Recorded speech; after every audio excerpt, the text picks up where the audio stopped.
I have o professor, o nome dele, eu vou deixar ele se apresentar, mas quem teve no projeto, ele estava com a gente lá em Boa Nova, em Fronteira do Vales. Ele tem... I will let you talk more about yourself, Chipper, but I'm just, giving the general introduction. Okay. Ele é formado no mesmo seminário que eu, né, no Southwestern, o Seminário Batista Teológico do Southwestern aqui em Fort Worth, só que ele tem realmente a formação específica em apologética, né? E ele é o cara que vai assumir essa cadeira para a gente daqui para frente, né? So I was just saying that you have your work done. Specifically, you went to the same school that I did, but you did your work specifically in apologetics.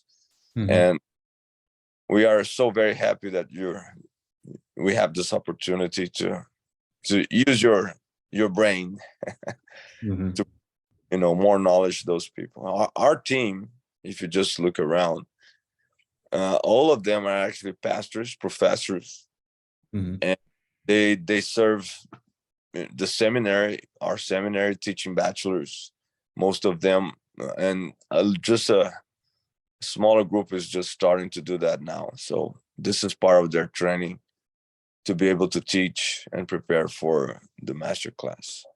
Okay. But I you introduce yourself now, and if take from here, Chipper, and I'll just be your translator, okay? Right, eu vou ser tradutor a partir de agora. Ok? E ele vai se apresentar aqui para vocês. Well, good morning, everyone. Bom dia a todos. It's great to be with you all. É muito bom poder estar com vocês todos. Like Jairo mentioned, I got my master's in apologetics. O Jairo falou, eu tenho mestrado em apologética. And the reason that I went for that instead of maybe like the master's of divinity. E a razão pela qual eu fui para o mestrado em apologética e não um mestrado em divindades is that I saw a great need within the church for apologetics. É porque eu vi uma grande necessidade dentro da igreja do aprendizado em apologética. I don't know about where y'all live, but for us, about 2/3 of youth leave the faith when they go to college. Eu não sei qual é a realidade de vocês, mas para nós aqui, 2/3 dos jovens abandonam a fé quando eles vão para a faculdade. And so, at least in America, if we want to have a healthy church going forward, então, pelo menos nos Estados Unidos, se a gente quer realmente contribuir para uma igreja saudável, we have greatly got to inject apologetics into what we do as the church. A gente precisa injetar grandemente apologética naquilo que a gente faz como igreja. And so I'm very thankful for this opportunity to be with you all. E eu sou muito grato, então, por essa oportunidade de estar com vocês todos. And to dive in how we can take this realm of apologetics into the local church. E mergulhar, né, nesse conhecimento da apologética e aplicá-lo na igreja local. So with worldview in particular, e sobre a cosmovisão em particular, ou visão mundial, in Portuguese we say cosmovision, so it's kind of a technical term, but it's not as... So I was just explaining that. Sorry. What was the Portuguese term for worldview? Is that what you're saying? Cosmovision. Oh, okay. Yeah. So it's kind of we have a word for that. Kind of funny. Okay. So this class is kind of the culmination of a 2-year journey into worldview for me. A 2-year, you said 2 years? Mm-hmm. Então essa classe vai ser a culminação até de 2 anos de experiência também que eu tive em relação ao mundo, né? Before I got to the church I am now, it took about a year between seminary and church to get here. E para eu chegar nessa igreja que eu estou atualmente, depois que eu saí do seminário, demorou mais ou menos 1 ano para chegar aqui. And so I had a lot of time on my hands to dive into a variety of issues. E eu tive muito tempo para mergulhar em várias questões aqui. And one of the things that really caught my eye was worldview. E essa questão da cosmovisão realmente me atraiu. And as I investigated worldview more and more, I saw a very central and underutilized concept in Christianity. E quanto mais eu me dediquei a esse tema, eu vi a importância, né, desse tema para a igreja, né? Worldview, it seems to me, is something that is universal to all humanity. A cosmovisão é algo que é para todos, universal na humanidade. And so for us as the church, Para for us, nós, para nós como igreja, for us to not dive into such a universal concept and do it well as Christians would be a travesty.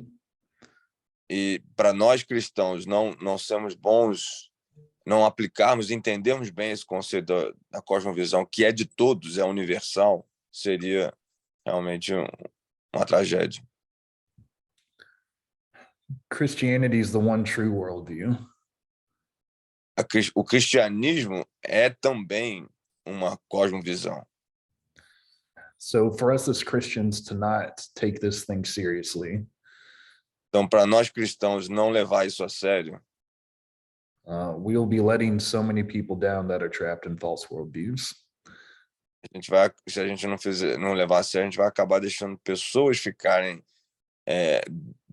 dentro de alguma armadilha de uma outra cosmovisão. And so I hope by the end of this course, you will see the importance of worldview as well. Eu espero que ao final do curso vocês tenham essa visão de importância da cosmovisão. And that you will find ways to build up the believers in your church with these ideas. E eu espero que vocês encontrem caminhos para preparar os crentes das vossas igrejas na questão da cosmovisão.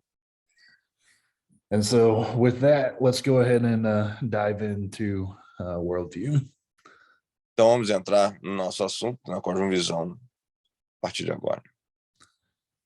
So before we dive into worldview itself, I need to do a quick overview of philosophy with you. Eu gostaria de fazer um sumário aí, uma abordagem primeiro geral de filosofia.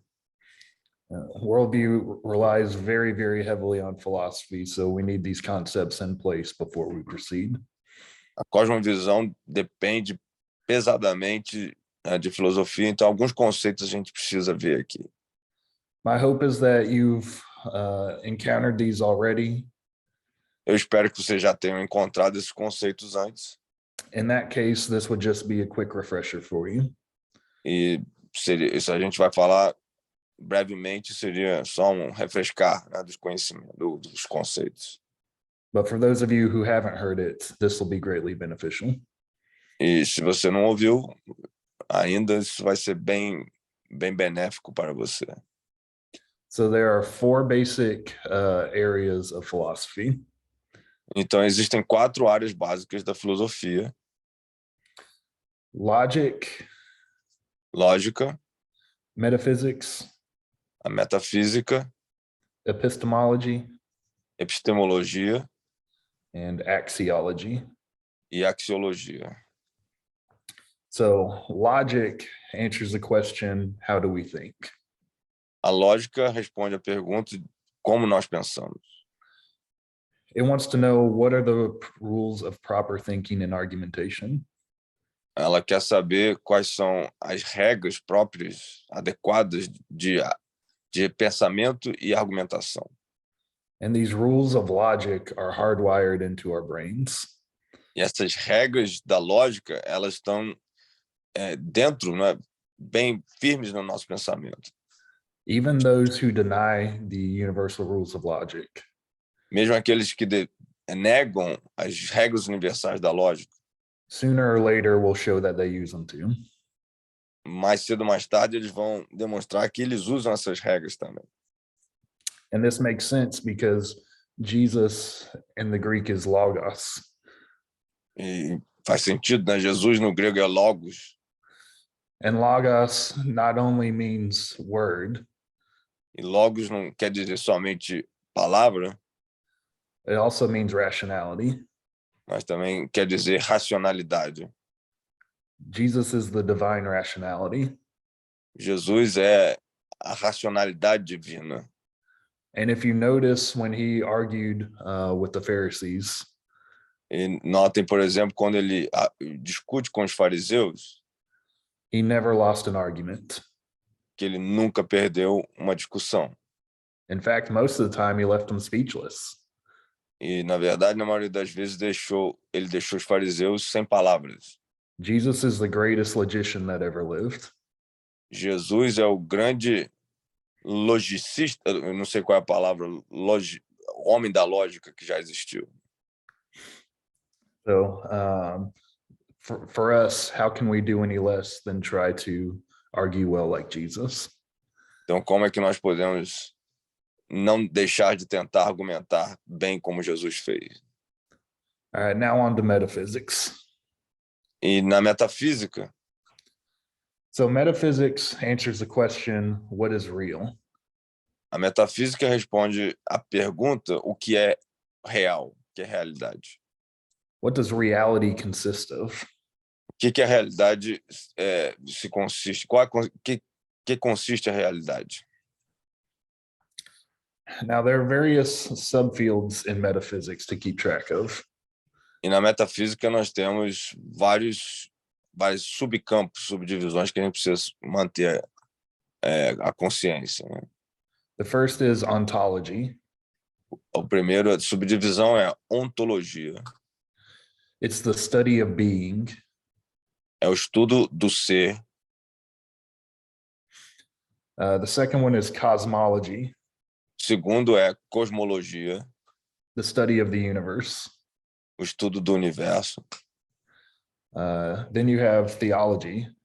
Depois nós temos teologia, The study of God. o estudo de Deus. And philosophy of mind. E a filosofia da mente. Which that's kind of obvious what that one's about. E essa é meio óbvia, né? Associação aí. And so you can kind of see that metaphysics very much covers all the things that are. Então você pode ver qual é a abrangência da metafísica. And so as we go along, we'll dive in more and more into what a Christian metaphysic looks like. E a gente vai lidar muito aqui essa semana com a metafísica do cristão, o cristão. So next is epistemology. Então, a próxima subdivisão da filosofia é epistemologia. It asks the question, what do we know? E a pergunta que é feita aqui é o que nós sabemos? There's a lot of things that we believe. Há muitas coisas que nós cremos. But when does belief become knowledge? Mas quando que o que nós cremos se torna conhecimento? There's a certain threshold that must be met. Tem limiar que precisa ser atingido. And then also, how do we come to know what we know? E a pergunta também, como é que nós conhecemos, ou passamos a conhecer o que nós conhecemos? Chegamos a conhecer o que nós conhecemos. What even begins to qualify as knowledge? O que, na verdade, se qualifica como conhecimento. And this field is definitely important when we come to today's culture of postmodernism. E esse conceito é extremamente importante na atualidade da pós-modernidade, né? Postmodernism is skeptical about everything. A pós-modernidade é ser cético a respeito de tudo. And so epistemology is something important for us to keep in mind as we go through worldview. Então, a epistemologia é algo, né, que a gente deve manter na mente, né, à medida que a gente vai falar de cosmovisão. So the final field is axiology. E o último campo é a axiologia. And axiology considers what do we value. E a axiologia lida com aquilo que a gente dá valor. There's two major fields within axiology. Há dois campos maiores da axiologia. There's ethics. Tem a ética, It considers what is right and what is wrong. considera o que é certo e o que é errado. And then we have aesthetics. E depois nós temos a estética. And it considers what beauty is. E considera o que a beleza é. Now, oftentimes people will just go straight to ethics and forget about aesthetics. E muitas vezes as pessoas vão para ética, esquecem da estética. But another thing that postmodernism has done is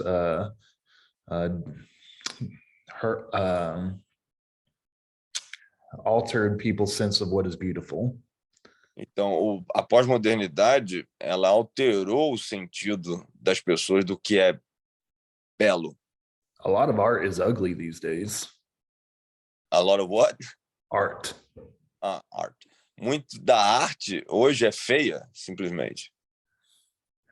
Artists seem more and more to value the grotesque over what is truly beautiful. A arte parece que valoriza cada vez mais o que é grotesco em vez de valorizar o que é belo. But for us as Christians, we have an objective standard of beauty. Mas para nós cristãos, nós temos padrão objetivo de beleza. It stems from a God who is so beautiful, the biblical writers struggle to accurately define how beautiful God is. The author of what? The biblical authors. The general. O nosso Deus, o nosso padrão de beleza vem de Deus que é belo, que os próprios autores bíblicos têm até limitações para descrever essa beleza de Deus. And so we as Christians should image God well and bring beauty back into this world. E nós cristãos deveríamos revelar essa beleza de Deus para o mundo. And the Christian worldview is something that can help with this. E a cosmovisão cristã, ela vai ajudar nisso também. So before we proceed any further, does anyone have any questions about the basic areas of philosophy? Alguém tem alguma pergunta aqui antes de nós avançarmos?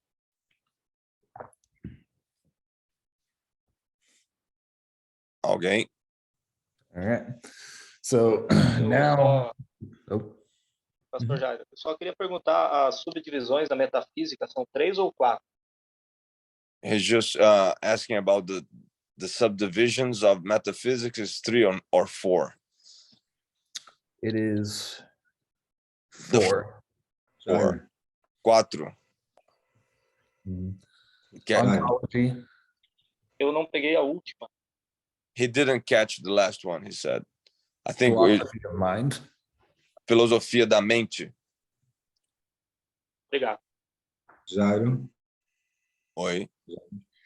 A questão que ele falou sobre a pós-modernidade, né? Essa questão do ceticismo. Abre a câmera. Vamos abrir. Pode falar. Essa questão, Jair, da pós-modernidade que ele falou, referente ao ceticismo, isso poderia ser entendido como uma filosofia de indagação das coisas, agora nesse período pós-moderno? The reference to skepticism as a postmodern way of thinking, it can be related to indagation. I don't know if this is a word. Indagação, isso você falou, né? Usa outra palavra, indagação. Yeah, I'm not entirely sure about that one. We will go over postmodernism as a worldview later on. And so if he has more deeper questions about postmodernism, you know, we might address that later on if he wants to wait longer. Ok. A gente vai falar sobre mais sobre esse aspecto da pós-modernidade e inquiring. This was part of, that's the word. Inquiring or inquirement. Entendeu, Marco Aurélio, a gente vai falar, mas você quer especificar a pergunta? Não, não, não. Tá ok, a gente vai acompanhar. Ok. Okay. He'll wait until we get there. Okay, sounds good.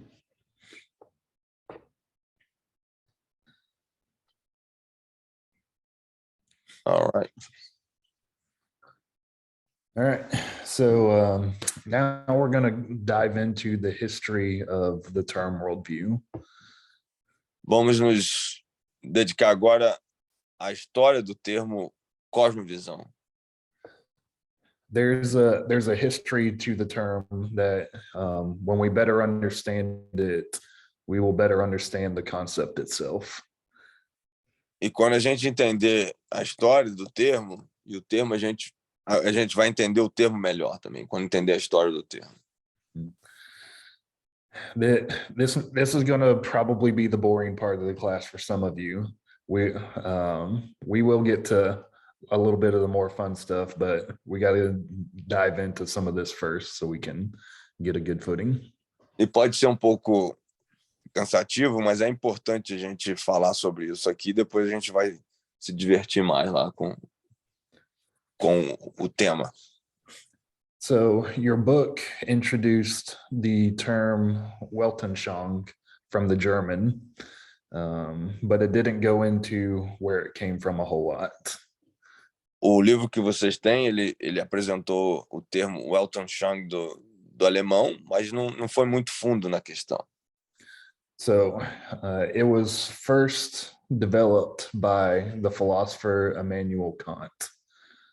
Esse termo foi desenvolvido primeiramente pelo filósofo Immanuel Kant. I'll write each name in the chat so they can know how to spell it, and I'll put the dates that each person was alive for. On this chat or WhatsApp? Yes. Yeah, this chat. E eu vou escrever o nome que eu vou falando aqui no chat para vocês saberem como escrever. Immanuel Kant. And so he didn't really try to introduce the concept. He did it kind of incidentally. Ele não foi intencional realmente para introduzir o conceito, foi meio acidental. It appeared in his 1790 work, Critique of Judgment. E no seu trabalho de 79, ele de crítica, né? Um trabalho de crítica. Kant was busy talking about epistemology, and Kant estava ocupado falando de epistemologia. And he used Weltanschauung as a minor term to mean our sense perception of the world. E ele usou esse termo para falar de uma percepção, né, menor do mundo. And that was really kind of all he did with the term. E foi isso que ele fez com o termo. Was a minor perception, you said, or? Yeah, it was a very minor term. Era um termo bem pequeno. But Can you read the term in German for us, please? What's that?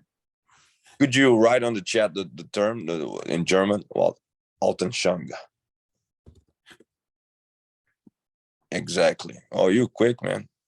Weltanschauung. Yeah. Esse é o termo escrito aí no chat. Visão de mundo. Exato. There are some folks that speak German here. Oh. So forgive me if I mispronounce some of the German words. I don't speak German. They are from South Brazil. Ele falou, me perdoem se eu não pronuncio direito, mas eu não falo alemão. So Kant didn't do a whole lot with the term, but its introduction didn't take long for more people to grab it and really run with it. Mas não passou muito tempo para muitas pessoas se agarrarem ao termo e desenvolverem a ideia. Since then, it's actually become a very major philosophical term and concept. E desde então se tornou um termo muito importante no círculo filosófico. The next person to take it up was actually one of Kant's students. E a próxima pessoa que realmente se apegou ao termo foi dos alunos de Kant. His name is Johann Gottlieb Fichte. E o nome dele é Johann Gottlieb Fichte. And he pretty much used it exactly how Kant did to mean the sense perception of the world. E ele usou basicamente da mesma forma que o Kant usou, como o sentido de percepção do mundo. Then one of Fichte's colleagues, this is one of those really long German names. E dos seus colegas é desses nomes alemães bem grandes.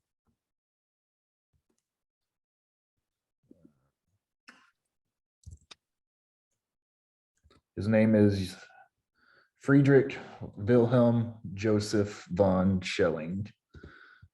And esse aí, Friedrich von Schelling. And here it is. It looks like I got Fichte's date wrong. He was 1762 to 1814. A data eu coloquei errada, é 1762 a 1814. And so von Schelling took up the term, but he actually changed its meaning this time. E o von Schelling, ele usou o termo, mas ele trocou o significado. For him, worldview is how your unconscious mind makes sense of the world.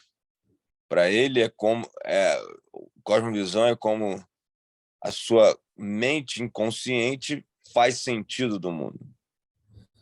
And so it shifted from sense perception to intellectual perception of the world. Então ele mudou do sentido de percepção do mundo para o intelecto em relação ao mundo. So is the sense of intellect, you said, or intellect? Sense perception to intellectual perception. Então, para uma percepção intelectual do mundo, de sentido de percepção do mundo, a percepção dos sentidos, né, nos sentidos, para a percepção intelectual do mundo. And so from there, it entirely took over German academia. E a partir daí, então, a erudição alemã abraçou essa ideia. It became a companion concept to philosophy. E se tornou companheiro da filosofia. It came to represent the human aspiration of understanding the nature of the universe. E passou a ser o entendimento da aspiração humana em relação ao universo. And so from there, the first person to make much of it was George Wilhelm Friedrich Hegel. E depois disso, a pessoa que mais investiu no termo também foi o George Wilhelm Friedrich Hegel, que está escrito aí. Now, if you're a student of philosophy, you'll know that Hegel did something very important. Se você é um estudante de filosofia, você conhece o Hegel por algo importante que ele fez. Before Hegel, the understanding of truth was in terms of antithesis. Antes de Hegel, o entendimento da verdade era em termos de antíteses. It had to be either A or B. Tinha que ser A ou B. Those were the only two options. Eram as duas únicas opções. But Hegel came along and brought a new way. Mas o Hegel apareceu e apresentou jeito novo. He brought in the idea of synthesis. Ele trouxe a ideia de síntese. So instead of A and B, então em vez de A ou B, now there was a new concept, C, that was a union of the two. Agora havia conceito C, que era a união dos dois primeiros. that violated the laws of logic. E isso violava as leis da lógica. And it began the slip from modernism to postmodernism. E aí foi onde a gente pegou, escorrega do modernismo para o pós-modernismo. So Hegel obviously is a big philosopher because of that. E o Hegel é reconhecido como um grande filósofo, obviamente por causa disso. And so here's what he did with worldview. E o que ele fez com a cosmovisão foi o seguinte: He claimed that worldview is one's particular view of the universe. ele disse que a cosmovisão é uma visão particular de alguém sobre o universo. Here's a quote of his. Olha, presta atenção numa citação dele. As man, religion is essential to him. Como homem, né, para os homens, a religião é essencial para para o homem. And is not a feeling foreign to his nature. And it's not a feeling Yeah, and is not a feeling foreign to his nature. foreign. E não é um sentimento estrangeiro, né, estranho para sua natureza. Yet the essential question is the relation of religion to his general theory of the universe. Mas a pergunta essencial aqui é a relação da religião com esse sentido do universo. And general theory of the universe was Weltanschauung. E a teoria geral do universo, Weltanschauung, Yep. dele, né?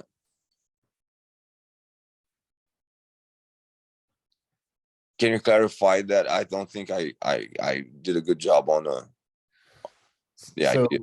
So when he was saying general theory of the universe, that was Weltanschauung worldview. Então, quando ele estava falando de teoria geral do universo, ele estava falando do Weltanschauung, só para clarificar aqui. And so he goes on. E ele continua. And it is with this that philosophical knowledge connects itself. And with this, you Yes. said. Então, com isso, o conhecimento filosófico se conecta. And upon which it essentially works. E sobre isso, ele essencialmente trabalha. So for him, philosophy is the bridge between worldview and religion. Então, para ele, a filosofia é a ponte entre a cosmovisão e a religião. That was clear now. Clear. Mhm. And so another major worldview contribution he made Outra contribuição maior que ele fez, is that he connected worldview and art. ele conectou a cosmovisão com a arte. Here's another quote of his. A outra citação dele para vocês verem. This development is itself a spiritual and universal one.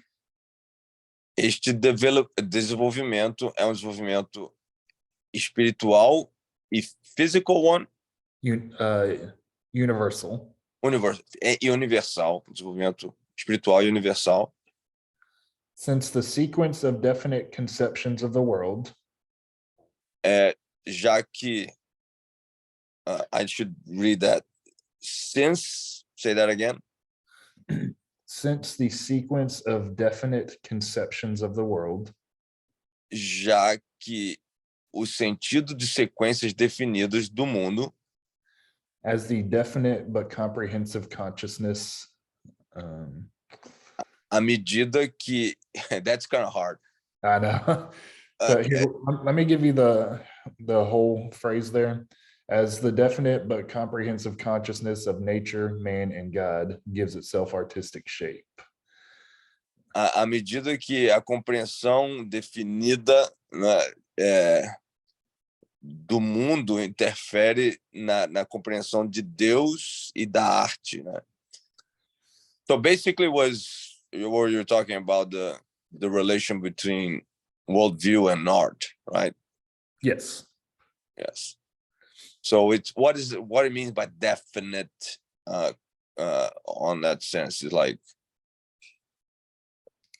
So that was where he was using Weltanschauung again. Então ele estava usando esse conceito de cosmovisão, essa palavra definida, né? Definitivo, na verdade. Conceito. What is definite? What is the concept there? Definite. What he means by that? Absolute conceptions of the world. Ok. Então ele estava lidando com essa ideia mais da concepção absoluta do mundo, né? E de Deus, e à medida que se manifestava na arte. That's kind of deep. I know. It's been interesting preparing for all this. É profundo. Né? So for him, he proposed the idea that you can see a society's worldview through its art. Então ele, na verdade, de uma maneira simples, de dizer que você pode ver a cosmovisão de uma sociedade pela arte que ela produz. And that's very helpful for us as we look back and try to trace the history of ideas. Isso é muito importante para nós à medida que a gente vai atrás na história para entender a cosmovisão, a história da cosmovisão. Like I mentioned earlier with postmodernism, como eu mencionei antes com o pós-modernismo, and I'm sure Hegel would probably agree with me on this. E o Hegel provavelmente concordaria comigo aqui. The postmodern worldview manifests itself in grotesque art. O mundo pós-moderno manifesta a cosmovisão numa arte grotesca. And so you see a progression from when Christianity was the dominant worldview. Então você vê a progressão de quando o cristianismo era a cosmovisão predominante. And art was absolutely beautiful then. E a arte então era absolutamente bela. Then as modernism took over, E quando o modernismo tomou conta, art became less and less beautiful. A arte passou a ser menos bela. Until postmodernism just did away with everything. Até que o pós-modernismo acabou com tudo. So, so far, the concept of worldview has been confined to Germany. Então, na história até aqui, vocês estão vendo que a cosmovisão está no círculo da Alemanha, né? Está dentro do círculo alemão. But eventually, it moved over to Scandinavia. Mas, em algum momento, ela vai para a Escandinávia. And it became to this man, Soren Kierkegaard. E esse homem, o Kierkegaard, né? Soren Kierkegaard. If any of you are familiar with him, he's the father of existentialism. Ele é o pai do existencialismo. Vocês devem ter ouvido falar disso. And so he would alternate between worldview and life view. Ele alternava entre cosmovisão e visão da vida. And he preferred life view more often. E ele preferia o termo visão de vida mais frequentemente. And he used it to mean the key to understanding all of life. E ele usava isso como a chave para entender o sentido da vida. So here's a quote from him. Olha uma citação dele. If now we ask how a life view comes about, e se nós agora nos perguntarmos como a visão da vida ela é gerada, then we reply that for him, então se alguém perguntar como essa é gerada, então a gente responde para essa pessoa que pergunta, who does not permit his life to fizzle out, que não permite a vida dele florescer, né? But who tries as far as possible to balance the individual events in life. Mas que ele não tente, né? It's kind of hard again, but yeah. Mas ele deve tentar balancear os eventos, né, da sua vida. There must come a moment of unusual illumination about life. Então, quando ele está tentando, né, fazer isso, balancear, ele vai ter uma iluminação, eventualmente ou ocasionalmente, ele vai ter uma iluminação sobre o que é a vida. Então, let me just clarify if I got it right. So Okay. he's saying when somebody's trying to understand life, to fizzle, like you said, eventually there will be a moment for illumination. What Like was an aha moment. Yes. Então, ele acredita que nessa visão de vida, a pessoa, à medida que ela procura as perguntas existenciais e tudo, ele vai ter um momento, né, de iluminação. So it's almost like a conversion moment. Yeah. Maybe even kind of like a enlightenment moment for, like, the Eastern religions. É um momento de iluminação para as religiões, como das religiões orientais, né? He says this moment allows you to understand life backwards through that idea. E nesse momento você vai entender a vida regressa anterior, né? So there's something important for us to understand about Kierkegaard and his overall philosophy. E algo importante que a gente tem que entender sobre Kierkegaard e toda a sua filosofia. He was actually, well, supposedly a Christian. Ele era supostamente um cristão, but he didn't have the right sources of authority as a Christian. mas ele não usava as fontes boas de autoridade, né? As fontes certas de autoridade. So you may or may not have heard of the sources of authority in theology so far. Talvez você não tenha ouvido falar de fontes de autoridade em filosofia, but I'll go over them real quick. mas eu vou falar delas rapidamente aqui. So there's four sources of authority for us as Christians. E para nós cristãos há 4 fontes de autoridade: Scripture, a Bíblia, tradition, tradição, reason, a razão and experience. e a experiência. And that's the order that we should have them. E essa é a ordem que a gente deve tê-los. Scripture is the most important one. A escritura é a mais importante. And experience should be our last authority. E a experiência deveria ser a nossa última autoridade. Because it's the most unreliable one. Porque é a menos confiável. But for Kierkegaard, mas para Kierkegaard, he took number 4 and made it number 1. Ele pegou a número 4 e fez a número 1.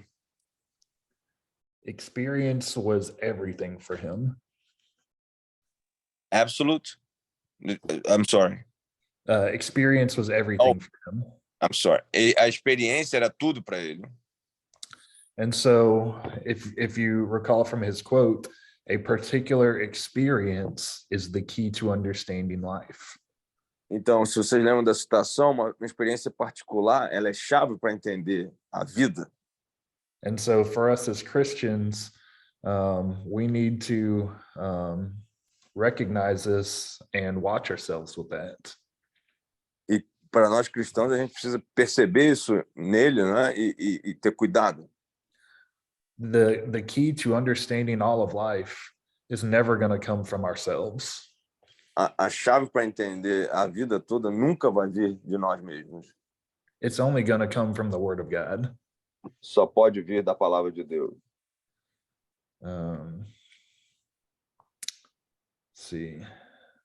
And so now we come to somebody who many consider the father of worldview thought. E agora nós chegamos a alguém que para muitos é o pai da cosmovisão. His name was Wilhelm Dilthey. O nome dele é Wilhelm Dilthey. Did I say it right? Yeah, Dilthey. Wilhelm Dilthey. Mm-hmm. Now I could be getting this wrong because I don't speak German, but we're just going to go with it for the moment. Eu falo alemão, posso estar pronunciando errado, né? So here's a quote from him on worldview. Olha uma citação dele sobre cosmovisão. The riddle of existence faces all ages of mankind. A realidade da existência atinge todas as faces da humanidade, With the same mysterious countenance. com o mesmo ar de mistério. We catch sight of its features. É, ele apreende, né, o aspecto, o lado da sua realidade, né, dos seus aspectos. But we must guess at the soul behind it. Mas nós precisamos adivinhar qual é a alma que está por trás. This riddle is always bound up with that of the world itself. Esse enigma, ele sempre está atrás do próprio mundo. And with the question, what am I supposed to do in this world?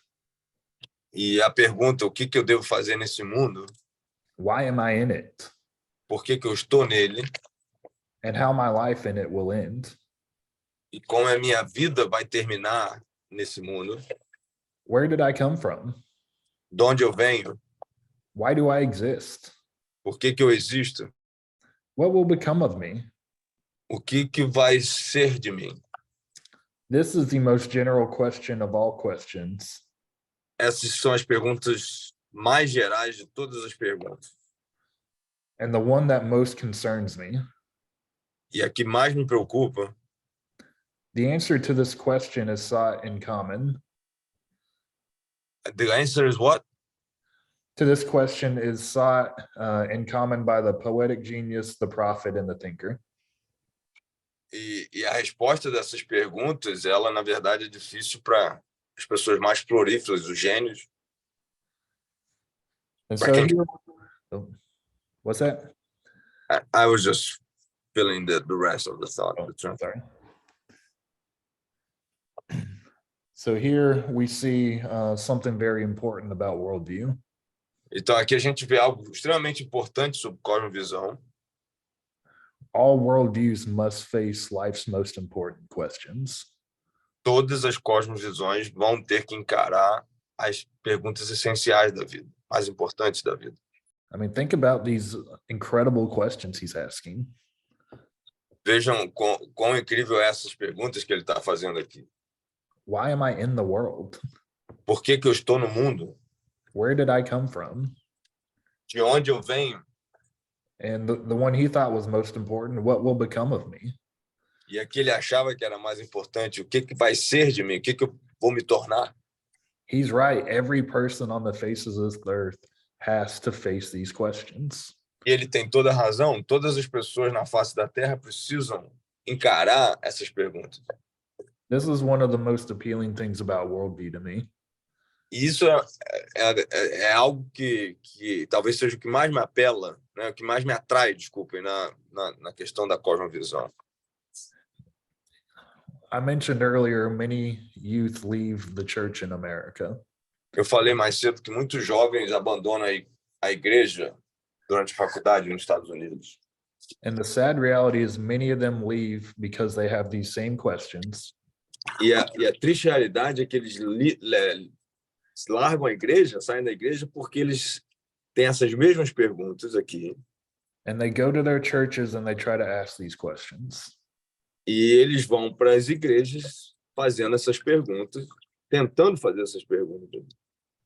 And they're either told to just be quiet, E muitas vezes as pessoas mandam eles calarem a boca, or they can't get a satisfactory answer. ou eles não conseguem uma resposta satisfatória. And so oftentimes they'll leave because of that. E muitas vezes eles largam a igreja, saem da igreja por causa disso. The deepest stirrings of their hearts aren't being able to be met in the church. E eu acho que a gente precisa ir ao encontro dessa necessidade na igreja. Esse anseio. But as we will see in the course, this should not be the case. Mas, infelizmente, a gente vai perceber nesse curso que não é nem sempre é esse o caso na igreja. We are going to answer these questions. Mas nós vamos responder essas perguntas. Christianity has the right answers to these questions. O cristianismo tem as respostas certas para essas perguntas. So for anybody to have to leave the church because we can't give them the right answers to the questions that we have, Então, para alguém sair da igreja porque a gente não tem a resposta para as perguntas que eles têm, né, it's a failure for us as the church. é realmente um decreto de falência. This course is one of the ways we can rectify this situation. Esse curso é para retificar essa situação na igreja. So, as we go from here, take it all in and bring it back to your churches. E o objetivo aqui é que a gente realmente possa trazer todo esse conhecimento de volta para a igreja. Because this secular philosopher has it going on better than some pastors. Porque não é possível que os filósofos tenham melhor conhecimento sobre isso do que pastores, né? And so we can fix this. Então a gente pode consertar isso. Amen. So, so we see Dilthey proposes these questions, Então o Delphi propôs essas perguntas, but he hasn't quite defined worldview yet for us. mas ele não tinha definido ainda cosmovisão para nós. And so his main idea for worldview is this. Quer dizer, a gente não tinha definido a cosmovisão dele. Então a cosmovisão dele é a seguinte: Worldview springs from the totality of human psychological existence. Então a cosmovisão ela trata da totalidade da existência humana, sobre a totalidade da existência humana. And there's various parts to that. E tem algumas subpartes sobre isso. First is intellectually in the cognition of reality. Então nós temos que lidar primeiro com o intelectual e a cognição da realidade. Effectively in the appraisal of life. Com uma apreciação efetiva da vida. And volitionally in the active performance of the will. E ser volitivo, né, ou tratar da volição e o aspecto da vontade. And so this is a pretty holistic idea of worldview so far. E até aqui essa é a visão mais holística, né, da realidade. He's really giving a lot more substance to this idea of worldview than the other thinkers have so far. E ele está dando mais substância a essa questão da cosmovisão do que os outros até aqui. Can you dig a little bit more into that, just to, since he's so important? Yeah. So his first part intellectually in the cognition of reality. Então essa parte da cognição e da intelectualidade, do intelecto sobre a realidade. Eu pedi para ele repetir, né? That's kind of the most common place we see people going with worldview these days. É uma coisa que a gente vê nos dias de hoje. Worldview very commonly is situated in the life of the mind. A questão da cosmovisão realmente é uma questão da mente. It's using your brain to figure out the world. Você precisa usar o cérebro para entender o mundo. Né? Using your God-given reason to better understand this world. Você precisa usar a razão que Deus te dá para melhor entender o mundo. So it's related to abstraction, ability, like what is it? Estou perguntando, tem a ver com o conceito de abstração da mente, de inteligência. So it's more no, I mean, it's more intellectual in the sense of abstraction, the ability, frontal lobe. Estou perguntando, é lobo frontal, abstração da mente, é isso que ele está frisando? Yeah, think, probably the union of like logic and metaphysics coming together going, okay, how do I make sense of all of reality? Então, é uma união da lógica e da metafísica, né?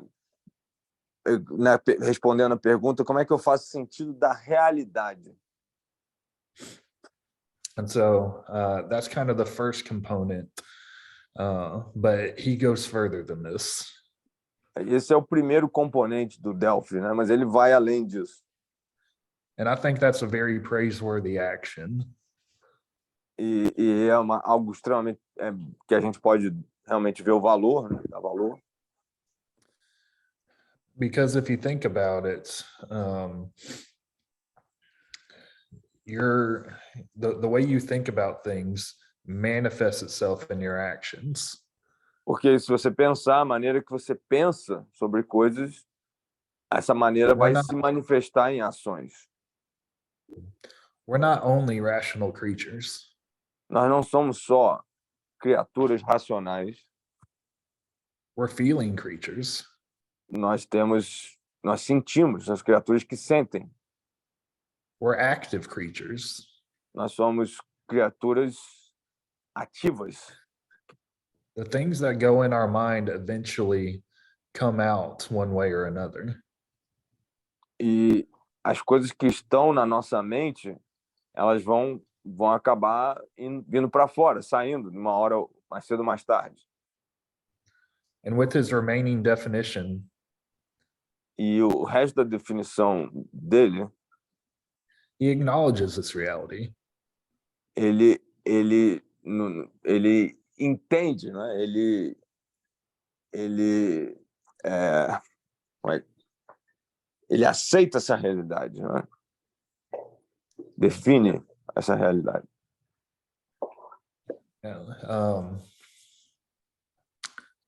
It manifests in what we make of life itself. Ele fala sobre a manifestação, né, dessa questão de o que a gente faz da vida, faz com a vida ela mesma, né? There's ways that we find meaning in life. A maneira que a gente encontra o sentido da vida.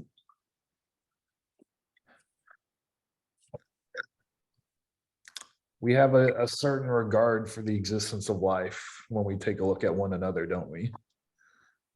A gente tem jeito de valorizar a vida quando a gente olha para o outro, na verdade.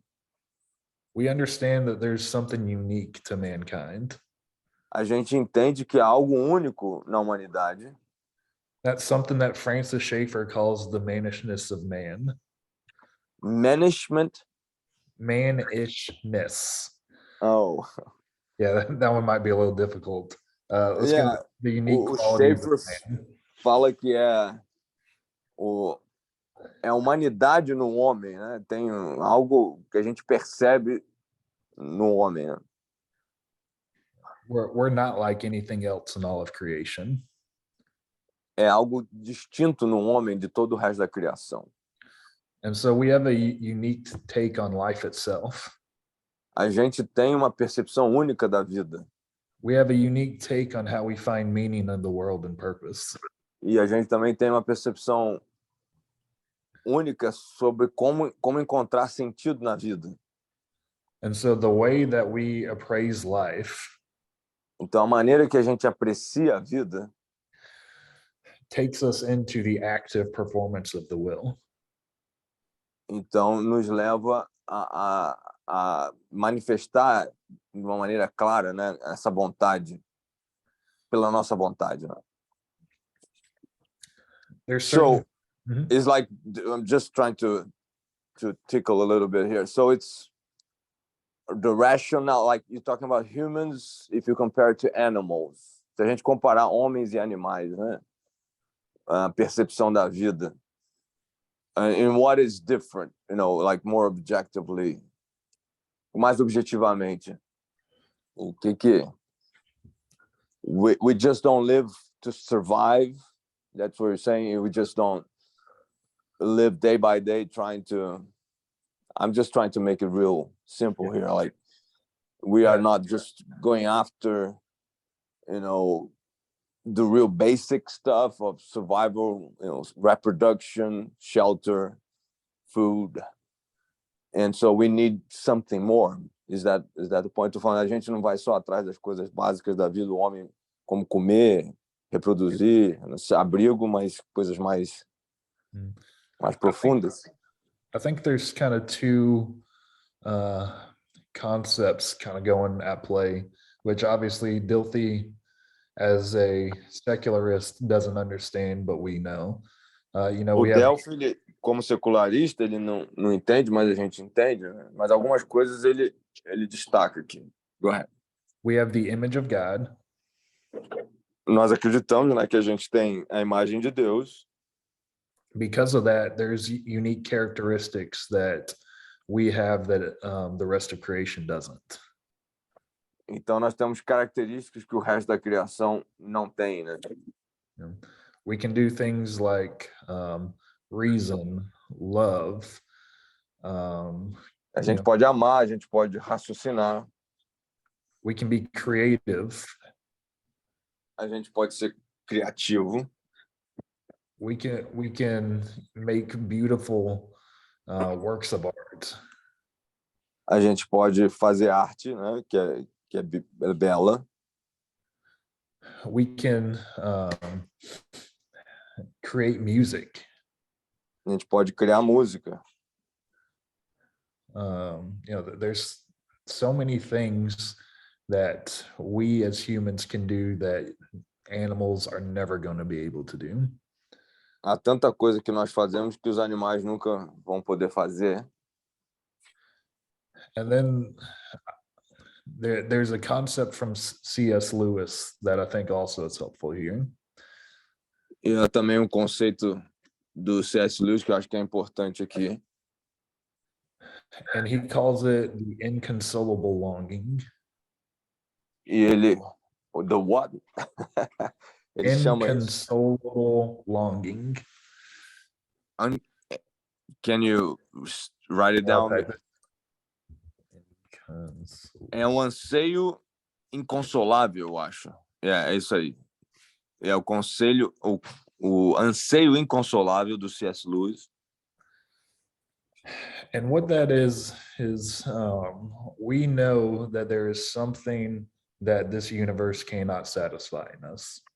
A gente sabe, né, que tem algo que o universo não pode satisfazer em nós.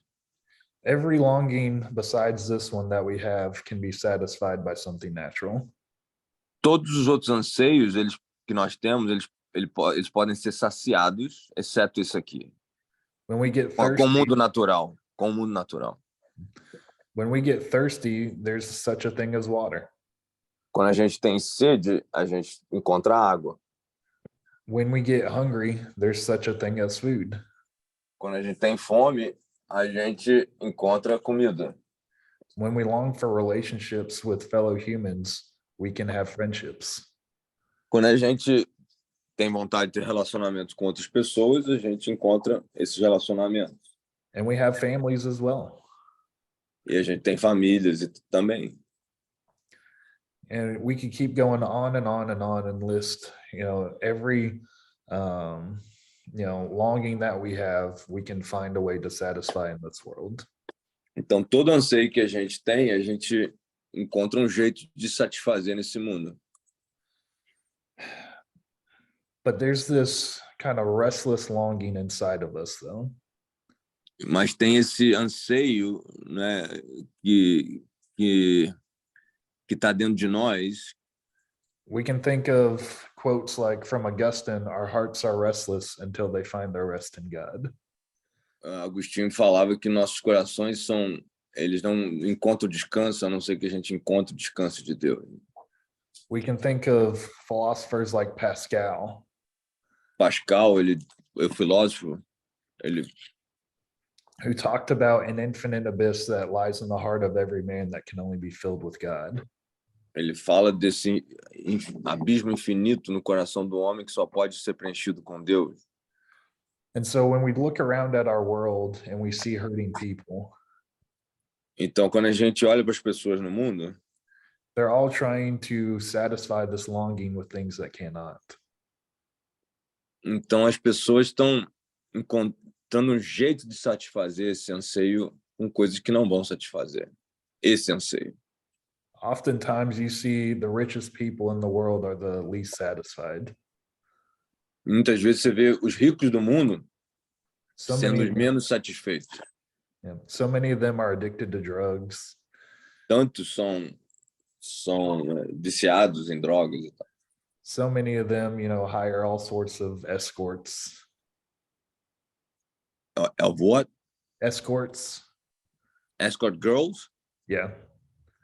Ou eles, né, procuram a satisfação em mulheres, né? They try their hardest to build the best business they can, and they can never be satisfied in their career. Eles tentam as melhores empresas, negócios que eles podem, mas nunca They go encontram through satisfação nas suas carreiras, nas suas profissões. They go through marriage after marriage after marriage. Se casam várias vezes, né? And they just can't get satisfied with anything the world has to offer. E eles nunca se satisfazem com aquilo que o mundo tem a oferecer. But we know that's not unique to rich people either, though, is it?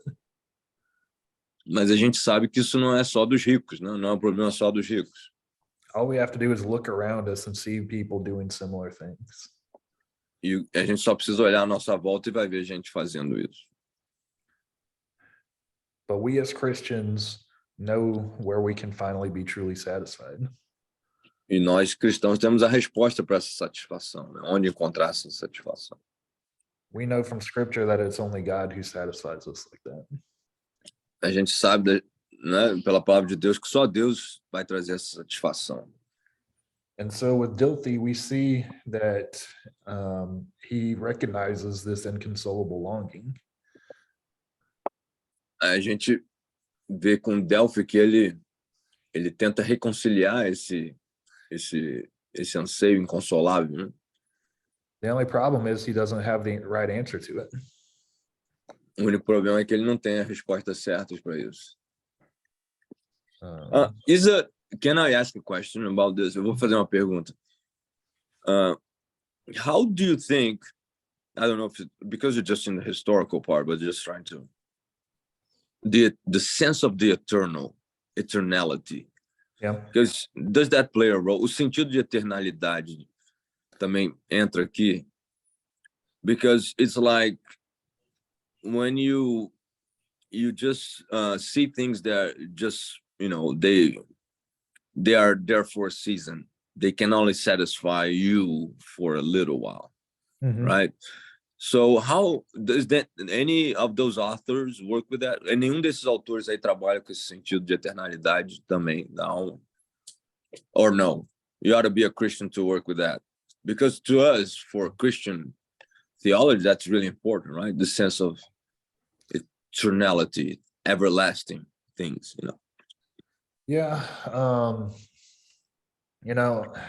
lot of them deal with what happens to me after I die. A lot of them do ask that question. But eles lidam com essa pergunta, mas não tratam realmente. So eternality is not an issue for philosophy, for worldview, for those guys. Well, so I was gonna get there, but I was just kind of starting. A lot of them do try to answer what happens to me after I die. But eles tentam responder a pergunta, ou fazer a pergunta, o que acontece depois de eu morrer, né? But what I'm saying is like how eternity impacts you here. No, yeah, I'm getting to that. I was just kind of starting off with the question, and then okay. Okay. No, I'm sorry. You just you tickled me, and I was I put a question. So, some of them do actually wrestle with a sense of the eternal things. And even sometimes some of the atheists do. Então, alguns desses autores, eles lidam com essa questão da eternalidade, até ateus, né? But a lot of times they leave unsatisfied. Mas eles sempre saem bem insatisfeitos dessa discussão. They have two options. Eles têm duas opções. They either have to turn to some sort of spirituality. Eles ou se viram para algum tipo de espiritualidade, or they just have to live in lasting despair. Ou eles têm que viver em desespero constante. And,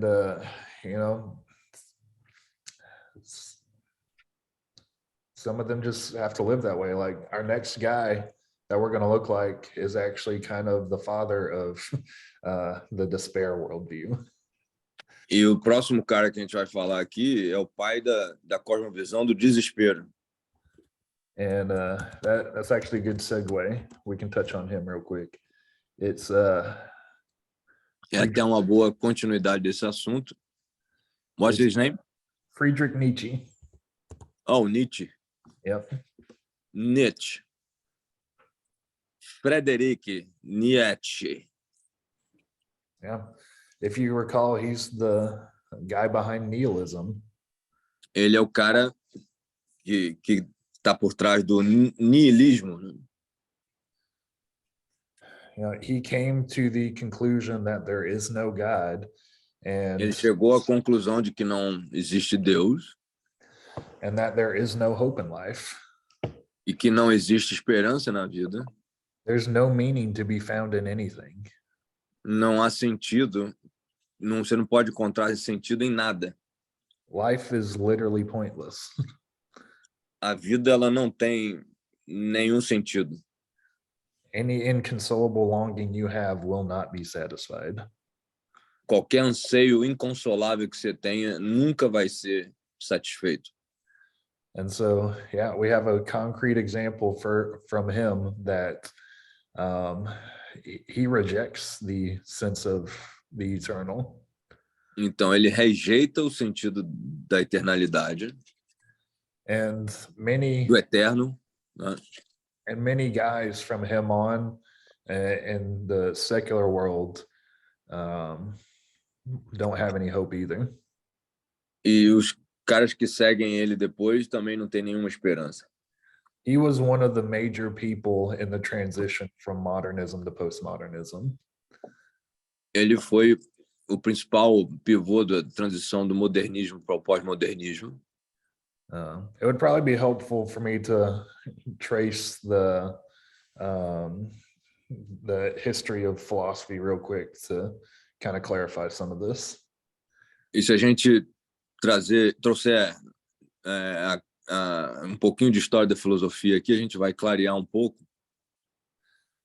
And so before modernism, you start, having the Greeks and all the way through Christianity, metaphysics preceded epistemology. Então, desde os gregos até o cristianismo, né, antes dessa época aí do iluminismo, a metafísica tomava lugar sobre metaphysics over epistemology, right? Yes. Metafísica, ela tinha superioridade sobre a epistemologia. We started by acknowledging the existence of the reality around us. A gente começava, o ponto de partida de perceber a realidade à nossa volta. And then we would start asking the question, well, how do we come to know these things? Então, primeiro, né, como que era a realidade, depois, como é que a gente chega a conhecer essas coisas. Então, a epistemologia depois. And so, when we get to a man by the name of René Descartes, here, let me type his Então, name. quando a gente chega ao René Descartes, He flipped everything upside down. Ele vira tudo de cabeça para baixo. He started with epistemology Ele começa com epistemologia and then went to his metaphysics. e depois ele vai lidar com as questões da metafísica. He had a particular strategy he had in mind. E ele tinha uma estratégia bem específica, particular dele. He decided that he was going to doubt the existence of everything. He decided that he would doubt the existence of everything. doubt. Ele então decidiu que ele deveria duvidar da existência de todas as coisas, de tudo. And he wanted to find what basic belief or beliefs would remain at the end of that. E ele queria ver qual crença ou básica ia resistir, né, no final de todo esse processo. And at the end of his project, he figured out there was one thing he could not deny. E no final do seu projeto, ele tinha uma coisa que ele não podia negar. He realized that at the very least, he had to exist. E no final ele tinha que reconhecer que ele existia. You may have heard the quote, "I think, therefore I am." Você já ouviu provavelmente a citação, eu penso, por isso eu sou, ou eu existo. Yes. He realized that because there was somebody thinking, he had to exist. Então, se tem alguém pensando, essa pessoa tem que existir. Né? And so from that core basic belief, he was able to rebuild his philosophy.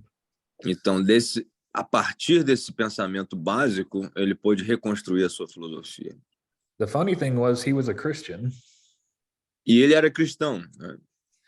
But his project paved the way for secularism to come along. Mas, infelizmente, o seu projeto culminou com o secularismo. Né? Abriu o caminho para o secularismo. And so his project began modernism.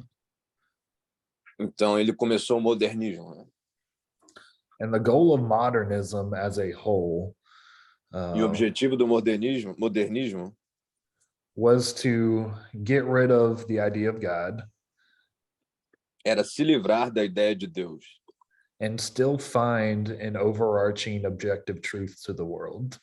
e tentar encontrar, assim, uma objetividade real em relação ao mundo. Né? And this project would be accomplished through our own reason. E isso seria possível através da razão. And as we go along through the modernist project, E à medida que a gente avança nesse projeto modernista, this was also called the Enlightenment. isso também é chamado de iluminismo. Né? People began to grow more and more skeptical that it was possible to find this overarching truth. E as pessoas começaram a ficar cada vez mais céticas nessa busca para encontrar uma verdade absoluta, né? Ou suprema. The Enlightenment was very, very optimistic. O iluminismo era bem otimista. I see a raised hand on there. Do you want me to? Yes, it's your class, man. So whenever you want to. Tem a mãozinha levantada. Quem levantou? Who is that? Foi eu, Jairo. Ok, pode falar. Ele falou assim que o René foi o responsável por começar o modernismo. Para abrir o caminho, né? Ele abriu o secularismo. Isso, modernismo ou pós-modernismo? He's asking if Descartes started modernism or postmodernism. He started modernism. Modernismo. I see another hand. Outra mão. Eu queria fazer uma pergunta. Eu sei que é meio cedo para perguntar isso. I know that's kind of early for me to ask that question, but I would like to ask anyway. Okay.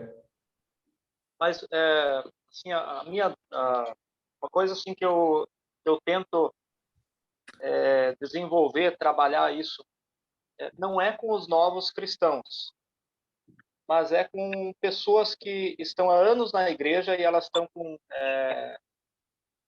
pensamentos aí contaminados com essas coisas do mundo.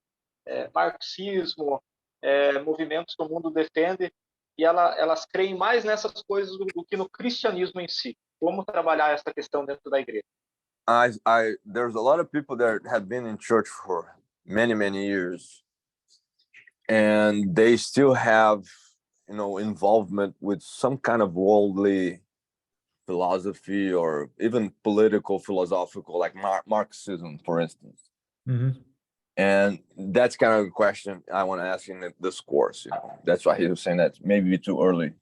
But how are you going to deal with this?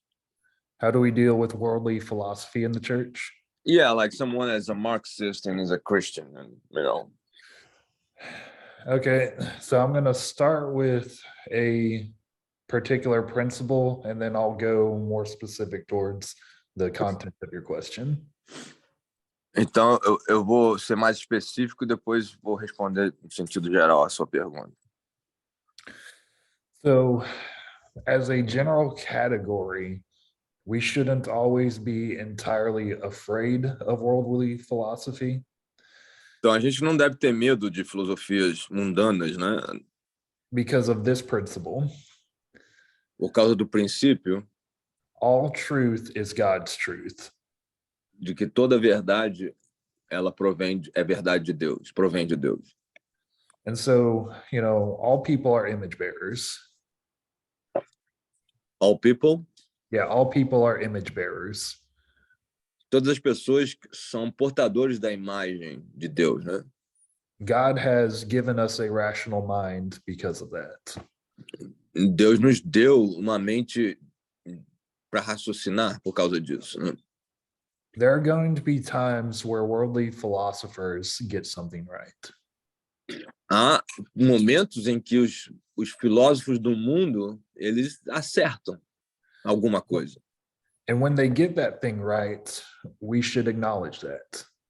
E quando eles acertam, a gente tem que reconhecer isso. But do we accept their philosophies as a whole?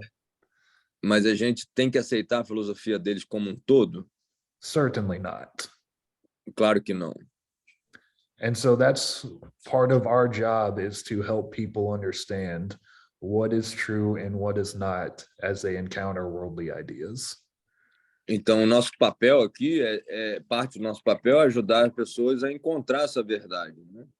E a destrinchar entre o que é verdade, uma verdade em relação à verdade absoluta. And so, Marxism in particular. O marxismo em particular, né, em questão aqui.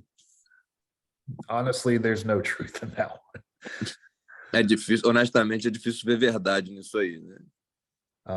Marxism is inherently anti-religious. O marxismo é, na verdade, anti-religião, né? And so, eventually we're going to come to the test of a worldview. A gente vai chegar of Marxism, or? No, just worldviews in general. A gente vai testar no curso as cosmovisões existentes, né? And I'll go ahead and clue you in on one of the tests. E eu vou incluir você num desses testes aí. There's a certain law of logic called the law of non-contradiction. Tem uma lei da lógica que é a lei da não contradição, né? And that essentially means whatever, let's call something A. Então, se existe algo que a gente pode chamar A, né? It cannot equal anything that is not within A. Então, o A não pode ser igual a algo que não está dentro do A, né? And so the idea there is, if one thing is true, the other must be false. Então, a ideia de que uma coisa é verdadeira e a outra é falsa. It's possible for both things to be false. É sempre possível que as duas coisas sejam falsas. But if one thing is true, the other must be false. Mas se uma é verdadeira, a outra tem que ser falsa. And so let's take the idea of Christianity and Marxism. Vamos pegar cristianismo e marxismo. Christianity is a religion. Cristianismo é uma religião. We believe in the existence of God. Nós acreditamos na existência de Deus. Marxism is entirely naturalist. O marxismo é totalmente naturalista. There is no God. Não existe Deus. And religion is oppressive. E a religião é opressiva, opressora. It is entirely anti-religion. É completamente anti-religião. And so for a Christian to hold on to Marxism is literally impossible to do. Então, para um cristão ser marxista é realmente impossível, né? Because it violates that law of logic. Porque viola essa lei da lógica. Now, if we point this out to somebody who's trying to reconcile Christianity and Marxism, Se a gente apresentar isso para alguém que está tentando reconciliar marxismo com cristianismo, né? it's up to us to point out to him that one of those worldviews has to give. A gente tem que mostrar que um desses dois vai ter que vencer, né? Christian Marxism is an entirely self-refuting and contradictory term. Marxismo cristão é totalmente um termo totalmente contraditório. And so they have a choice to make. Which one are they going to hold to? Então há uma escolha a ser feita. Qual que eles têm que se apegar? And if they continue on trying to hold to both at the same time, E se eles tentarem manter os dois conceitos ao mesmo tempo, really they're showing they're not choosing Christianity. eles estão, na verdade, demonstrando que não estão preocupados, não estão buscando o cristianismo. They're entirely in deception Eles estão em decepção total. and not seeking after the truth. E não buscando a verdade. So does that help answer your question? Ajudou, Luiz, a responder? Só comentário. Eu acredito Yes, assim que just a comment. eu acredito que a gente precisa trabalhar isso de uma forma inteligente dentro da igreja, porque se a gente for diretamente ao assunto, abertamente, já vai gerar atrito e as pessoas não vão nos ouvir. Então, para mim, o desafio é trabalhar isso de uma forma inteligente na igreja. I need to have some kind of strategy, because if I go all like straight to the point in church, I'm gonna create a rupture sometimes, even in church. I think he's facing that. What do you have to say about that? So the problem, if he brings it up, those people are going to go off on him. Is that what he's saying? Yeah. No, he said that he needs to be intelligent about strategy. Oh, okay. So how do we go about that in an effective manner? That's what he's asking. Yes. Você está perguntando como é que a gente trata de uma maneira eficiente, efetiva, né? Sem criar ruptura. Porque é difícil. Se você tratar isso abertamente na igreja, algumas pessoas já não vêm mais à igreja, alguns ficam revoltados. Então, o desafio é trabalhar isso de uma forma inteligente, sem ir diretamente ao assunto, né? Ir de forma periférica para poder atingir o alvo. Yeah, he said that if he just addressed that, go straight to the point, he may have people that will leave the church. Yeah.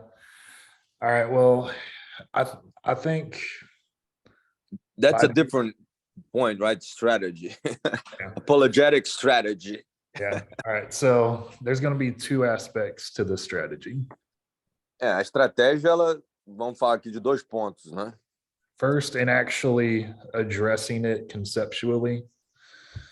Então você tem o tratamento do conceitual, né? By the end of this course, you will be able to outline the Christian worldview. No final desse curso, vocês vão poder sumarizar, né? Fazer um sumário da visão cristã. Né? Tem uma boa definição disso. And I will add in Marxism as another worldview that we'll investigate. E a gente vai adicionar o marxismo como uma outra cosmovisão que a gente vai investigar. I think that's kind of important to Brazil right now. Okay, I'll make sure I add that one in. And so what you can do is you can outline the Christian worldview for your congregation with the Então você categories. pode, o que você pode fazer é fazer itemizar, né? Fazer um sumário, apresentar o que é a cosmovisão cristã para a igreja. And you'll also be able to outline Marxism as a worldview. E você também pode fazer o mesmo com o marxismo, cosmovisão marxista. And in showing them the necessary contradiction between the two. E você pode mostrar a contradição entre os dois, né? As duas cosmovisões. They will be left with having to choose. E eles vão ter que acabar escolhendo, né? And this kind of leads us to the second half of this. E isso, na verdade, nos leva à segunda metade da questão aqui. And this is the part of church life we don't really like to talk about. E nós estamos falando aqui de uma parte da igreja, da vida da igreja, que a gente não gosta de falar. The Marxist worldview definitely can be considered a heresy. É que o marxismo, ele pode ser considerado uma heresia. And remember that heresy means that you are outside of orthodox and biblical Christian belief. Isso quer dizer que você está fora da visão cristã ortodoxa com isso. And so that's where church discipline has to come in and correct this. É por isso que você tem disciplina na igreja para corrigir isso também, né? And so when you present this to them, they're left with either I embrace the truth of the Christian worldview, or I don't qualify to be in this church any longer. Então, se a pessoa persistir, ou ela não, ou ela cede, ou ela realmente percebe que não pertence à igreja mais. John 2, either 18 or 19, or sorry, 1 John 2, 18 or 19, 1 João 2, 18, 19 establishes that those who go out from us were never of us to begin with. Ele fala que aqueles que saíram de nós nem pertenciam a nós, né, desde o início. And so if somebody leaves your church because of this, it's because Jesus is not Lord to them. Então, se a pessoa sai da igreja por causa disso, é porque realmente Jesus não tinha o valor para eles, né, que deveria ter. But you will have a healthier church as a result of it. Mas você vai ter a ajuda da igreja como resultado disso. And so, this is definitely one of those uncomfortable times in the church when we have to do those things. E acaba sendo bem desconfortável, né, fazer isso, mas... But I examined the whole New Testament for the idea of false teaching. Eu examino o Novo Testamento, examinaria todo o Novo Testamento para a ideia de falso ensino, né, do ensino falso. And every book but 2 dealt with false teaching. E todos os livros, menos 2, né, com exceção de 2, lidam com falsas doutrinas.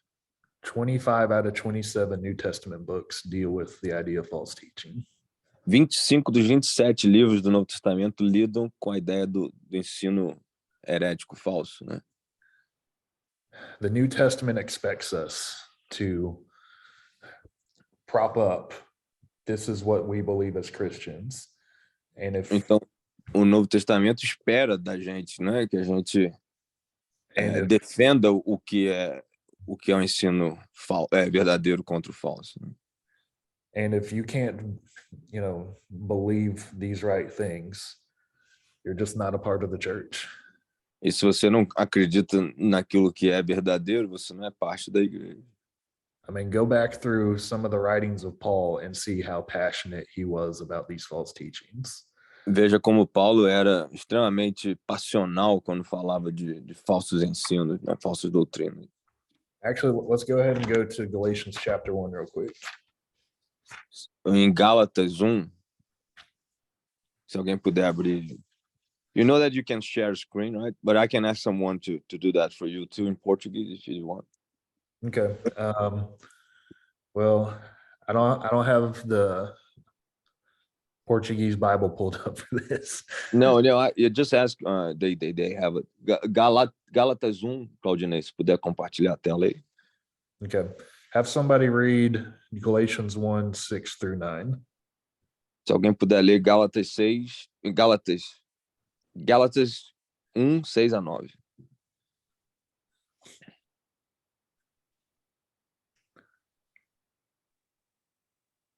Gálatas 1, do 6 ao 9. Admira-me que estejais passando tão depressa daquilo que vos chamou na graça de Cristo para outro evangelho, o qual não é outro, senão que há alguns que vos perturbam e querem perverter o evangelho de Cristo. Mas ainda que nós, ou mesmo um anjo vindo do céu, vos pregue evangelho que vá além do que vos temos pregado, seja anátema.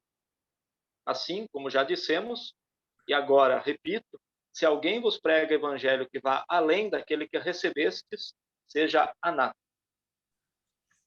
So, what does Paul think of false gospels? Que é que Paulo pensa de evangelhos falsos?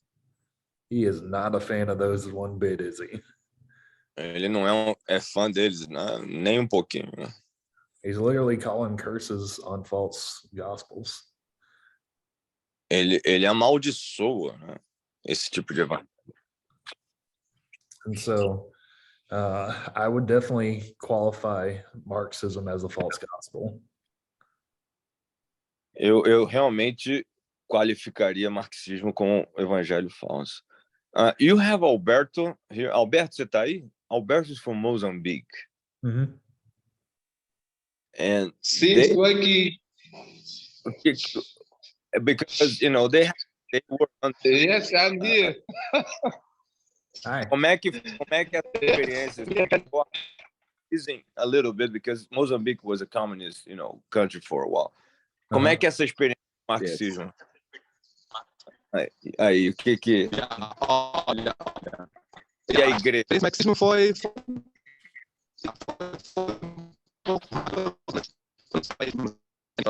nós ficamos mais possível, né? Marxismo, não é? Um socialismo falso, cheio de regras que não nos ajudavam. Então, verdade, nós nos aprendemos muito tempo aderir aquele sistema. E por isso depois ficou abolido para nós, né? É compatível com o cristianismo? Is it compatible with Christianity? They experience a lot. Não. Não é compatível. É contra a fé, não é? É contra a religião, como o professor está falando. Sim. I'm asking him, Sim, porque it's against faith, right? It's against Christianity, as you said, because this is a live testimony from a pastor that, you know, was Yeah, pode falar, Alberto. Sim, porque até porque naquele tempo a igreja ela era proibida, não é? As confissões religiosas eram proibidas e diziam que não havia Deus também. We couldn't talk about God, and faith expression was against the law. Okay.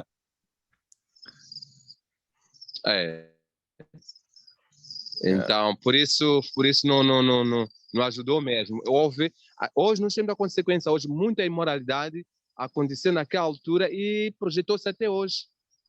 We have a lot of immorality that happened during that time, and we are still paying for that now. In the government, no governo, o que é? Socialmente, ou dinheiro, corrupção, o que é? Não, a sociedade ficou sem Deus. Então, cada um vivia seu bel prazer. Então, society, muita gente naquela altura cresceu. We live without God, so everybody did whatever it pleased them. So, veio o secularismo, né? Sim. E hoje muita gente cresceu sem Deus naquela altura e hoje essas pessoas estão no poder. o que eles são hoje. Por isso, hoje em dia, como dizemos, temos alguém que está preso, quer dizer, muita gente presa hoje por roubou tanto dinheiro em Moçambique. Estavam lá no governo. Então, essas pessoas nunca tomaram conta, nunca tiveram medo, nunca tiveram temor a Deus, nunca tiveram. So we have people in the government who grew up without the notion of God. So there's a lot of corruption, actually a lot of people in jail. And so he's talking about the consequences because Mozambique was under communism during the 80s. Yeah. Wow. I mean,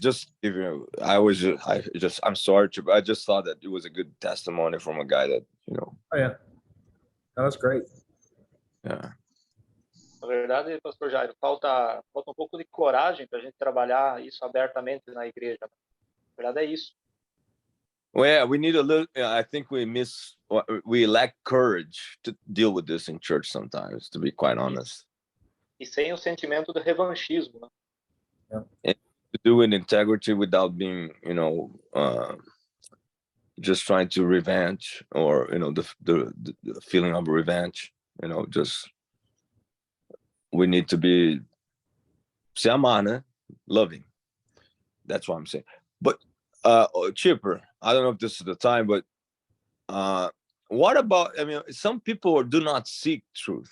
That's kind of where, when you talk about apologetics and my main problem, I have that personality that I want truth, I want knowledge, I want to be critical, I seek. And most of us here, I think all of us here do that. O meu problema, I'm going to translate myself, if you don't mind. O meu problema é que muita gente não procura a verdade hoje. Todos nós aqui somos críticos pensantes, né? A gente procura a verdade, a gente estuda, busca conhecimento, mas muita gente não quer saber a verdade absoluta. A lot of people want to know about. Today, I see that. I don't know if that has always been an issue, but some people just don't. They don't care. What is true? What is the truth? And so I think we are back to the Baalism and sort, like a syncretism of different gods, but now it's different truths. Does that make sense? Like I can mix match truths. It doesn't matter. They don't fit, but I some kind of can, make them fit. I take a little bit of this, a little bit of that. I can have Yahweh, but I can have Baal and Baal. I can have Astaroth. I can have other gods. Yahweh is the only God, but I can use him. So it's syncretism of truth. It's like, eu tô falando que hoje a gente vive um sincretismo parecido com o Velho Testamento, lá de Baal, que eu tenho Yahweh, eu tenho Baal, eu tenho Astarote.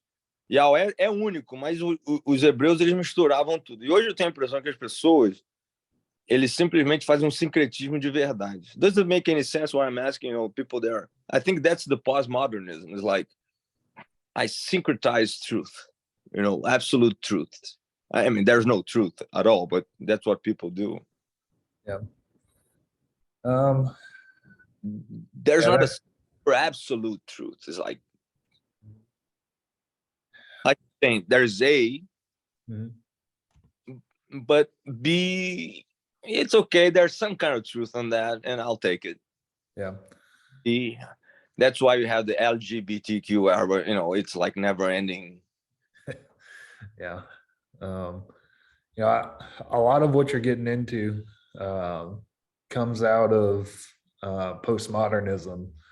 And so if I finish the history of Western philosophy, maybe I'll clear up a little bit of that. Isso aí tem a ver com pós-modernismo. Eu vou terminar a parte histórica aí, a gente vai trazer bastante clareza nisso.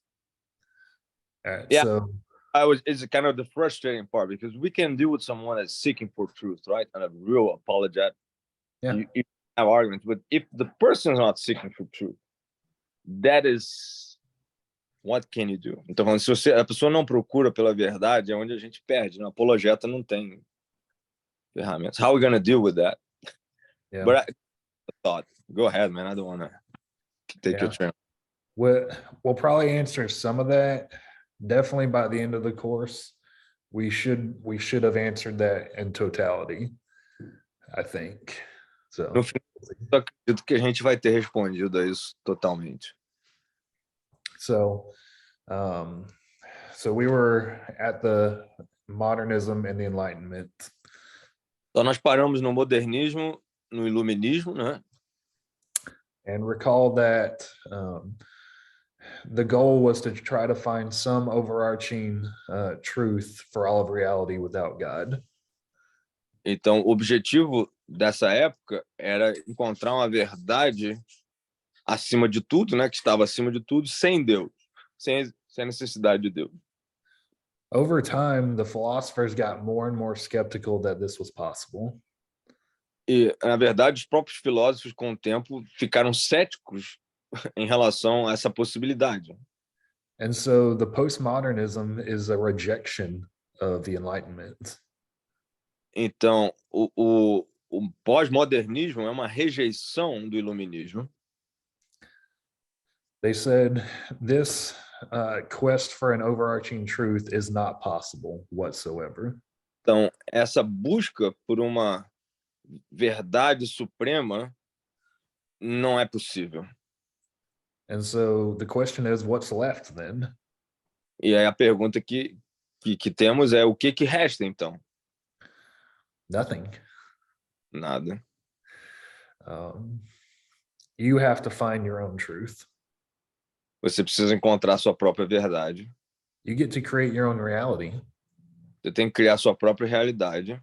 You get to create your own meaning. Você tem que criar o seu próprio sentido. Nobody gets to tell you what to do. Ninguém tem que dizer para você, ou tem que dizer para você o que você tem que ser. You create your own ethics. Você cria sua própria ética. Epistemology is just gone. A epistemologia foi embora. It's Google now. Well, more so, how can you say you know anything? You don't know anything. Como é que você pode dizer que você sabe alguma coisa? Você não sabe nada. There's a very radical skepticism at play. Tem um ceticismo muito radical que está em jogo agora. There's a lot of people have tried to create their own definition of postmodernism. E até a própria definição de pós-modernismo tem várias pessoas que têm a sua própria definição individualizada. And every time they acknowledge it's incredibly difficult. E eles mesmos reconhecem que é extremamente difícil. But they keep going back to one particular quote by one particular guy. Mas todos eles acabam voltando para uma citação específica de um cara específico. And it's by a guy named, I'm probably gonna misspell that. That's okay. It comes from a guy named Jean-François Lyotard. Vem de um cara chamado Jean-François Lyotard. François, I think is F-R-A-N without the S. C-O. Lyotard. Probably L-E, no? No, it's definitely Lyotard like that. Lyotard. Yeah. And this was his definition. I don't know how well you can translate that, but A definição dele era essa aqui. Incredulidade em direção a metanarrativas. Ou incredulidade em relação a metanarrativas, melhor falando. it's a rejection of all overarching stories claiming to be true. Então, uma rejeição de todas essas histórias, né, que reclamam o direito à verdade, né, ser a verdade suprema. And eventually people came to claim that if you try to have a meta-narrative, you're oppressive. Então, eles acabaram dizendo, né, ou afirmando que se você defende uma metanarrativa, você está sendo opressor. Can you clarify metanarratives for our folks, for everybody? I know that most of them know that, but Yeah.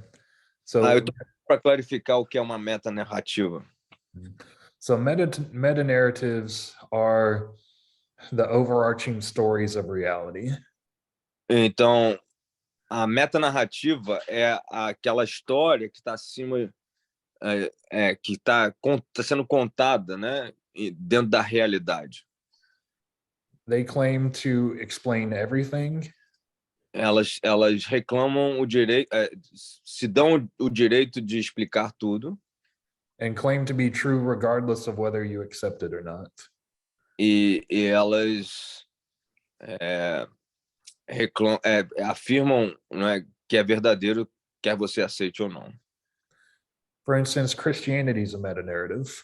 Por exemplo, o cristianismo é uma metanarrativa. The Bible claims to explain all of reality. A Bíblia, ela diz que explica toda a realidade. Genesis to Revelation accounts for the entire history of the universe. De Gênesis a Apocalipse, nós temos a história de todo o universo. We will go into more of the meta-narrative of Scripture, but you can kind of see, the Bible claims to be true for all and about everything. Então, a Bíblia, ela diz que sabe a verdade sobre tudo. Islam also claims to be o Islã também faz isso. An overarching meta-narrative that's true for everybody. E essa metanarrativa suprema, né? É claro que é verdade para todo mundo. Cada tem a sua metanarrativa. So when you do exegesis, like Ricardo is a professor of exegesis, they use the term meta-narrative. Like when you do exegesis, there's the truth about the text, but the meta-narrative is about Christianity from Genesis to Revelation, right? Então, o Ricardo, por exemplo, da aula, né, de exegese, ele metanarrativa, no sentido exegético, você está fazendo exegese da história, da narrativa, mas a metanarrativa da Bíblia é o que o professor falou, de Gênesis Apocalipse, right? I mean, just to give an example so they can understand better. Okay. When you do exegesis, right? For instance, every text has their own narrative, right? Yeah. At a narrative, it's like the argument for Christianity from Genesis to Revelation. Então, no texto, quando, Ricardo, se quiser falar, a narrativa, em todo texto tem a sua narrativa, mas a metanarrativa é o cristianismo por trás do texto de Gênesis e Apocalipse, né? A grande verdade do cristianismo. I was just trying to be more, because a lot of people ask those, what is meta-narrative, and it's more and more popular terminology. Oh, yeah. I think that clarifies it well. So that the rejection of all meta-narratives is generally what characterizes postmodernism. Então, o pós-modernismo é caracterizado pela rejeição de todas as metanarrativas. And so when we start wondering, why do people believe all these weird things? Então, se você perguntar por que as pessoas acreditam em todas essas coisas esquisitas, né? Why do they not care about truth like we care about truth? Então, por que elas não se importam com a verdade como a gente se importa com a verdade? It's because for them, there is no truth. É porque para eles não existe verdade. We shouldn't expect anything less than this weird kind of behavior. E aí a gente não tem nada a esperar a não ser esse comportamento esquisito mesmo. Because the absence of rules generally descends into chaos, does it not? Então, é porque a ausência de regras vai culminar com o caos, na é verdade. Religions usually provide somewhat of an order to society. A religião, ela provê, né, tipo de ordem para a sociedade. There's a particular system of ethics in place that helps people control their conduct. Há sistema de ética, né, que ajuda as pessoas a ter uma conduta satisfatória em sociedade. But what happens when you get to create your own ethics? Mas o que acontece quando você cria sua própria ética? You get to do whatever you want and nobody gets to tell you otherwise. Você faz o que você quer e ninguém fala, ninguém te convence do contrário. And that's why we see a lot of chaos in society these days. E é por isso que nós temos o caos em muitas sociedades hoje. Because if you start telling them what to do, you're oppressing them. Porque se você começar a dizer o que eles têm que fazer, você está oprimindo eles. And so what else are they going to do besides push back? Because it's their ethics. E o que eles vão fazer, então? Né? Eles vão rejeitar, porque eles têm a ética própria. So understanding sort of what's going on with postmodernism really keys us in on what's going on today. Então, entendendo o que está acontecendo, o que acontece no pós-modernismo, é a chave para o momento que a gente está vivendo hoje. I see a hand raised. Vejo uma mão levantada. Ivan, pastor Ivan. É interessante essa discussão, né? Porque é claro a gente perceber isso. It's a very interesting discussion because we clearly can see that today. Mm-hmm. Nas escolas não se pode ler Bíblia, levar a religião. Aqui no Brasil é assim. We can't talk about religion in schools or bring the Bible now, you know. Mas quando a gente vai a uma penitenciária, cadeia. But when we go to the jail, you know, to a penitentiary, querem que a gente ensine a Bíblia. There they want the Bible. É contraditório. Contradictory. Tem um programa, explica aí, pastor Charles. Tem um programa chamado APAC, né, para tentar recuperar os presos de melhor comportamento.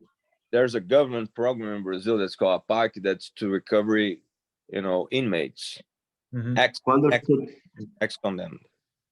Quando cheguei para fazer o trabalho, when I started that kind of ministry, havia um estudo bíblico no livro de Marcos, e que todos os presos eram obrigados a estudar, a ler, a ouvir. O governo que tinha isso? Sim, sim. E o juiz de direito aqui ele pediu, pastor, não deixe de vir, né? Não deixe de fazer o trabalho. Eles sabem que a importância da religião na recuperação do preso. So even the government was forcing the ex-con, you know, to study a Bible study in Mark, you know, into Mark gospel, and he was begging the pastor to come, the official government, you know, government official. So you understand the point? Like he said, schools you cannot teach the Bible, but you know, when they are in jail, now they want the Bible. Yeah. It's a very upside down world that we live in. Yeah. É mundo de cabeça para baixo. É igual a palmada. It's like spanking. You cannot spank your child, but you know the police officers are gonna beat them up if they cross the line, right? Yeah. Pode dar palmada, mas o policial vai enfiar a porrada se o seu filho for cruzar, né? É a mesma coisa. So does he want me to address that, or is it just kind of like a comment? I think it's a comment, yeah, but it's kind of what you said, I guess. Okay. So that concludes kind of my history of Western philosophy. Então a gente conclui aqui a filosofia a história da filosofia ocidental. We were gonna stop for a lunch break after 2 hours, right?